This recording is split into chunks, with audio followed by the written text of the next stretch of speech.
Steven? And we're covering Glickman's chapters 1 and 3 today, which are mastering the hello and goodbye and being strategically proactive. So today we're basically going to talk about the 3-step hello. Alex is going to cover the 2-step goodbye. Stephen will talk about being strategically proactive, and David will talk about the multiple choice approach. So the 3-step hello is really simple. When you guys make calls, do any of you, like I'm assuming most of you introduce yourself? Do any of you ever ask, do you have time to talk? Yes. Yeah? Okay, so as an unprofessional example, whenever I call my mom and she's at work, I always make sure to say like, hey, do you have time to talk? Just because I know like sometimes she's busy or sometimes she might be on a lunch break and she might have a free minute or two. And so I always make sure to ask that, and that's really important with the 3-step hello.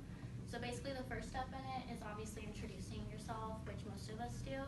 It's kind of a given. We want to make sure we say who we are, and if it's a professional call, I also want to say like why we're calling and like who we're calling with. So if you work for a company or you're trying to get a job, you want to say like, hey, like I'm blah blah blah from this company, or we met at this time, just so someone like has a bit of context about who exactly is on the phone. And then you also want to say why you're calling. So our example was I'm calling to follow up on an email I sent about like our last assignment. Or if you were calling because you were trying to see when you could come in to interview, stuff like that. You want to make sure you say why you're calling after you say who you are. And then like I said, you also want to make sure you say like, hey, do you have time to talk, or is this a good time? Because if it's not a good time and it's a professional situation, they're probably going to get angry if you try to dive into whatever you're trying to talk about. Like, hey, I sent you an email, when can I come in for my interview? If this person's running late to a meeting, they're probably not going to really give you the time of day, and they're going to get frustrated or annoyed or just be really short with you, and that's not what you want in that kind of situation. And now Alex is going to talk about the 2-step goodbye. Thank you, Pearl. So the first step in the 2-step goodbye is the thank you. So just do it. Just do it. So thank the person, always thank the counterpart. That's the most important part of the 2-step goodbye. This is easy to do if the other person was helpful. It just comes naturally for the person to just thank them. But even if the conversation was boring or dull, still thank them for their time. Some examples of this, of professional thank yous are, Jane, it was great speaking with you this morning. Thanks so much for your help. Another example would be, thanks for sharing your time generously. I know how busy you are. So that's the first step. And again, more on the third topic of even if the conversation was boring, this could lead to different perspectives or new insights, and it in general leaves a good image of yourself. It shows that you're polite and professional. So now on to the second step of the 2-step goodbye is the forward momentum. So what is forward momentum? The definition is letting someone know how or when you plan to follow up. So every conversation presents an opportunity to build upon and expand your network. Now, what forward momentum is, you're never supposed to let the conversation close, even if it's like the end of a business setting, or you know that you're never going to work with someone, because what happens is it's super hard for you to reopen the door than it is for you to just say, okay, well, we plan on seeing each other at this next time. So it's always good to just leave an open door rather than to just close it and try to reopen it again. So this also separates the difference between a novice and a professional with the forward momentum. This allows the person to focus on their content when you get the 2-step goodbye right, instead of the thank you and the forward momentum. So now I'm going to pass it on to Stephen to talk about how to be strategically proactive. Thank you, Alex. Let me start with a short story. A friend of mine came from New York. He had a job interview. On that same day, he flew from New York. That was the day of his interview. A very smart person. For some reason, at the airport, the airline lost his luggages, and he had an interview in a couple of hours, so he had to go. The way he was dressed, he was informally dressed, so he had to go that way because he had the time to go do his shopping. So he got to the company, what he had to do is interview. He got it. So a lot of people who were formally dressed with their suit on, black suit on. But because he had great potentials, he was very smart, for some reason he still got employed. Or it was an internship program. Along the line, what happened? The whole idea was at the end of internship, you needed to get a full-time position. For some reason, he didn't get that full-time position because it wasn't proactive. He did all the jobs that were assigned to him, but he didn't go out of his way to do other jobs. He only did what the supervisor gave to him. He didn't go outside asking for more complex transactions to work on.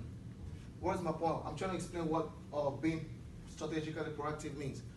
These are the 3 definitions I came up with. Knowing what needs to get done that no one wants to do. Recognizing what you are not good at, doing, but not to be necessary to succeed. Knowing whom you should work with, to learn from, and get ahead. Is it possible to do all of this at the same time? We're human. It's not always possible. That's why I came up with 2 big questions. How do you make work that you like and are good at appear? Or how do you make your work that you don't enjoy disappear? To answer these 2 questions, we came up with the LEARN approach, which is L-E-A-R-N. The first one is learning. Once you stop learning in life, you kill your potential, you kill your opportunities to grow, both professionally and personally. You need to keep learning in life, that way you can keep growing. Excelling. How do you know when you're excelling in a position? One of the ways you can know how to excel in a position is when you maxed out on your learning curve. When you feel you've learned so much, and you can learn more, you can go ahead and meet your supervisor and ask for new responsibility or new tasks or new jobs. That way you can excel. Assist. I'll group this into 2 different categories.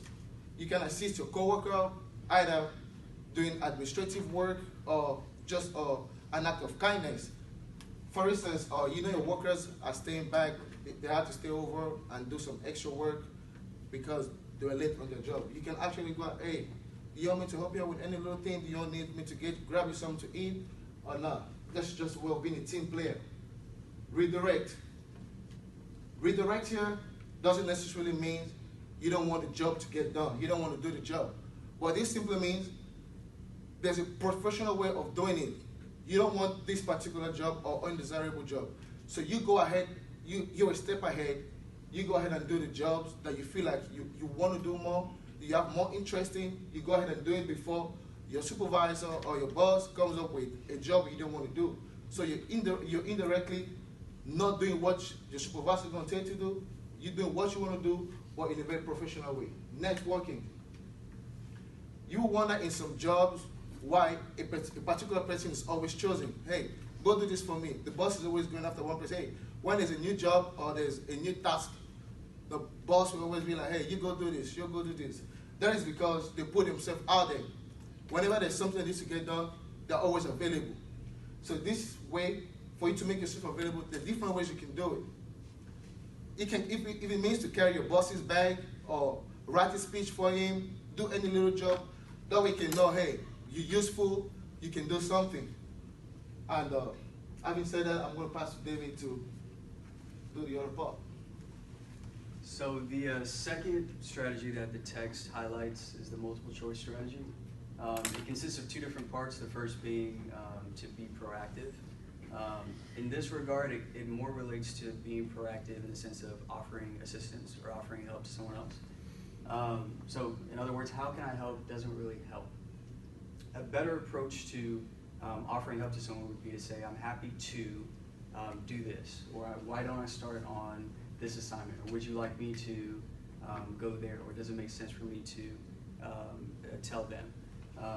The second underlining point is to offer to do 1 or 2 specific things.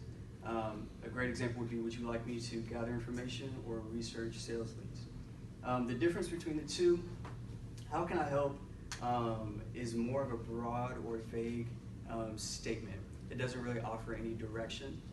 However, the second example, would you like me to do A or B, offers more of a direction, and it lets the person know that you're offering help to, that you understand the context, and that you're aware of what's going on in that environment.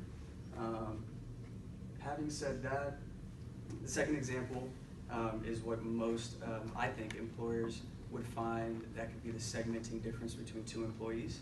It's being able to offer assistance in a way that most people would not.